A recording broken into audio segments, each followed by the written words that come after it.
జగన్ విదేశాలు వెళ్ళారు, వచ్చారు, బెంగళూరులో దిగారు, 2-3 రోజులు అక్కడ ఉండి విజయవాడకి చేరుకోవడం, తన తాడేపల్లి కార్యాలయం చేరుకోవడం, అందుబాటులో ఉన్నటువంటి నాయకులు అందరూ కూర్చున్నారు, మీటింగ్ జరిగింది.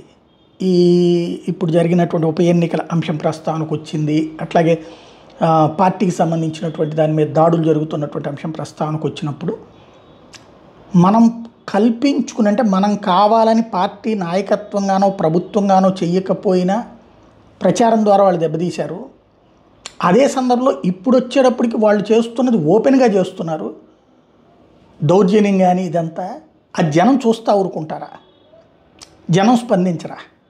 అంటే మనం స్పందించాల్సిందంటే మనం స్పందిస్తున్నారు కదా, మన వాళ్ళు బలం ఎంత ఉంది ఏంటో చూపెడుతున్నారు కదా.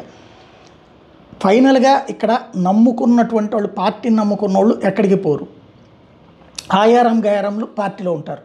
వాళ్ళని బతిన్లాడి ఆపుకోవాల్సిన అవసరం లేదు. అదే సమయంలో పార్టీని నమ్మేటటువంటి వాళ్ళని వదులుకోవాల్సిన అవసరం లేదు అన్నటువంటి హితబోధ చేశారన్నటువంటిది అక్కడ కూర్చున్న వాళ్ళు చెప్తున్నటువంటి మాట.